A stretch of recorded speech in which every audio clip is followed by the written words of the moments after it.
We have another case study to share with you, and I'd like to introduce you to Monique, who's not just a client now, but really a friend as well. We have a lot of conversations outside of just the VA servicing industry. Monique's a business owner. She invests in business. You know what? I'm going to actually let Monique tell you herself what she does. Monique, what do you do, and where are you in the world right now? Yeah, thank you. And it's a pleasure to do this with you, John. So Monique Messer Baldwin, based out of Atlanta, Georgia, but in the world right now. We've been living in Medellin, Colombia for 4 months.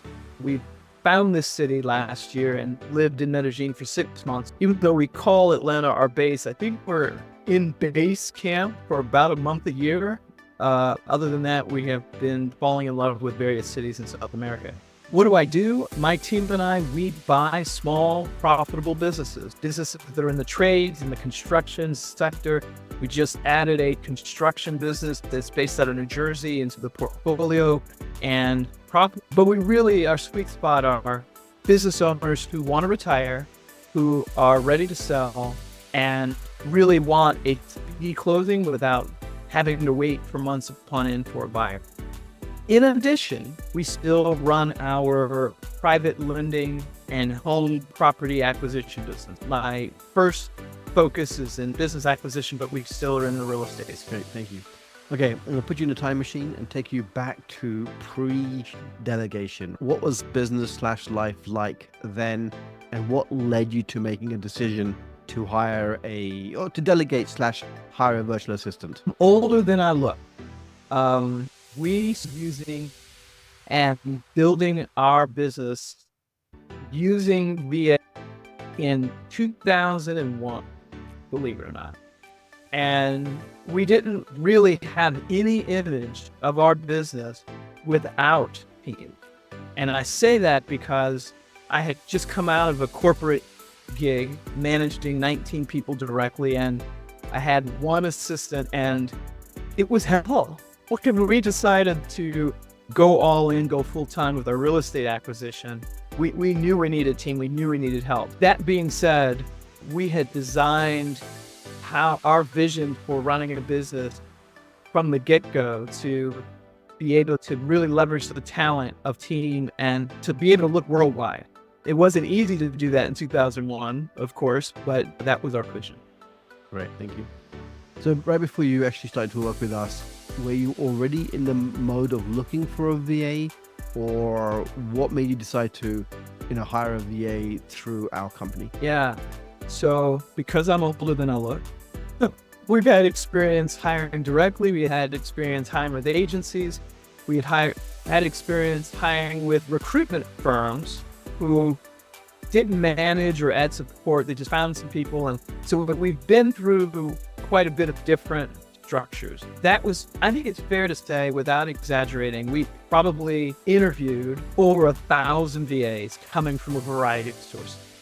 That's what happens over 23 years. But we knew we needed a team. We knew a structure that did not work, which is hiring directly, because that took much more time than what we wanted, that our zone of genius would allow for, let's just say. And we also knew that there was an agency structure that we did not want, which is the agency rips 2/3 of the payment for themselves and then pays the VA the other third. That we knew we did not. We had experienced that before. We knew we didn't want back in the time machine. Absolutely. I share this with people, and not everyone really understands the math until they take the time to actually do the math and then realize what we do is different. So you did hire a VA through us. Can you tell us what the VA does for you on a day-to-day basis? Sure. What we do is buy things, but it's still a business based on having a rich pipeline and a rich funnel of opportunities of things to acquire. And so the B-Epic team has been an integral part of the lead gen that I do.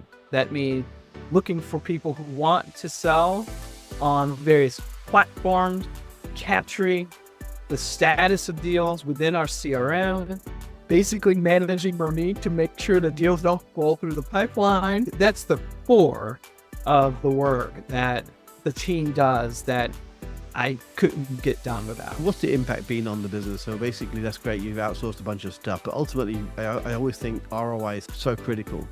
So what's the ROI been, either in terms of time you've got back and then you could do something more useful, or literally in a tangible result? Yeah. So tangibly, I'm able to meet my key performance indicators that I could not meet without the help. More subjectively, time and ability to think. It's fair to say when you're in the weeds, particularly doing something that is not in your zone of genius, as I'll mention again, it's hard to step back and think more strategically around what the business needs, how to adjust, how to pivot quickly. So I don't know how to put an ROI on that because it's near infinite. If I didn't have team, if I didn't have VAs, didn't have amazing folks, I could not get done what we get done. Thank you. All right. And I always like to paint the other side. People have challenges when they work with VAs. Even some of our clients have challenges, but part of our promise is we'll do our very best to work through them. But for anyone reading this or watching this, what are some of the words of wisdom you have in terms of to get the most out of the relationship with your new or current VA? Yeah, to treat it as if the person was sitting right next to you. Even though your team member may be thousands of miles away, how would one behave if they showed up to the office each day and you saw them at the water cooler at the coffee stop? You'd engage in conversation. You'd care about what they're into. You would communicate goals and objectives. You would have hurrah sessions around meeting and exceeding goals. You would do nothing different, is my experience. And when I fail, by the way, to communicate successes with the team, when I fail to acknowledge wins along the way, when I fail to acknowledge growth, that's when I can tell the energy of the team has taken a hit and I have to leave the team. So just generally speaking, communicating frequently, and maybe even what I'm reminding myself to do is to communicate so frequently that it feels like it's too much, because that's probably the right amount. If it feels like it's too much to me, it's probably the right amount for the team. I love that. Thank you.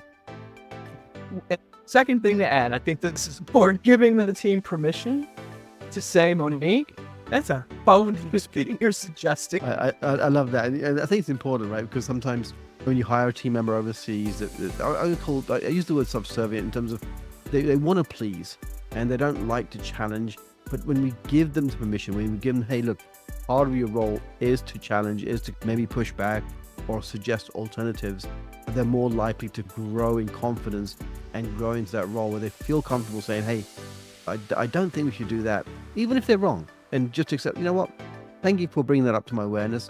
Let's try it out. If it works, great. If it doesn't work, fine. But I think giving them that freedom to be able to contribute without fear of being like, no, that's a silly idea.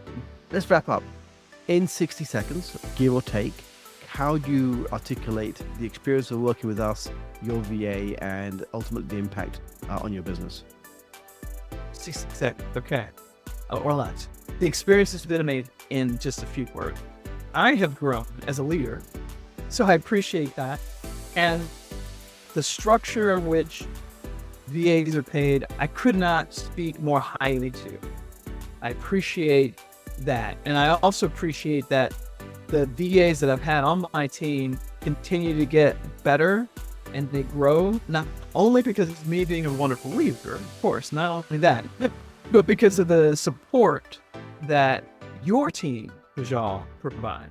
And when there have been issues, because we're human and I have human tendencies myself, they have always been resolved quickly and with open communication. And that I appreciate and respect. And I appreciate you as well, Monique. You're one of our longest standing clients.